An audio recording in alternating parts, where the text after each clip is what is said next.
আমরা অনেকে দোকান থেকে মার্বেল কিনে থাকি স্ল্যাব মার্বেল এক গুড়ির পাথর বলে, কিন্তু বাড়িতে এসে যখনই কাজ করতে যাই তখন দেখি আমরা পাথরের স্ল্যাবগুলো মেলাতে পারছি না। তো আপনাদের একটা জিনিস আজকে বলে দিলাম, দেখুন এই জিনিসটা ফলো করে কিনবেন, তাহলে কোনো দিন ঠকবেন না।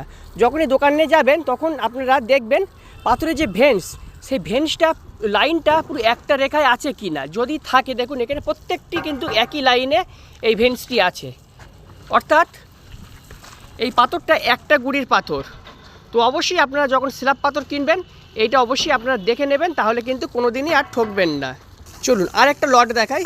আর অবশ্যই আপনারা এটা জল দিয়ে চেক করে নেবেন, যখনই জল দেবেন তখনই পাথরের ভেন্সটা কিন্তু স্পষ্ট বোঝা যাবে।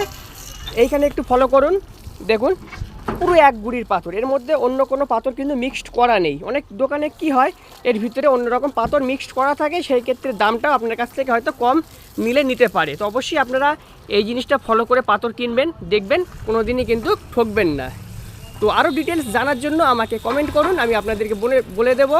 আর এখানে সমস্ত ধরনের marble, tiles, granite, black stone সব কিছু পেয়ে যাবেন। ব্ল্যাক স্টোন আপনারা 9 ফুট হাইট পর্যন্ত পেয়ে যাবেন। দেখুন একটু বড় গাড়িতে পুরো টোটালটাই আমাদের এখন ব্ল্যাক স্টোন খালি হচ্ছে। তো অবশ্যই আপনারা যদি মার্বেল নিতে চান আমার সঙ্গে যোগাযোগ করুন অথবা আমাকে কমেন্ট করুন।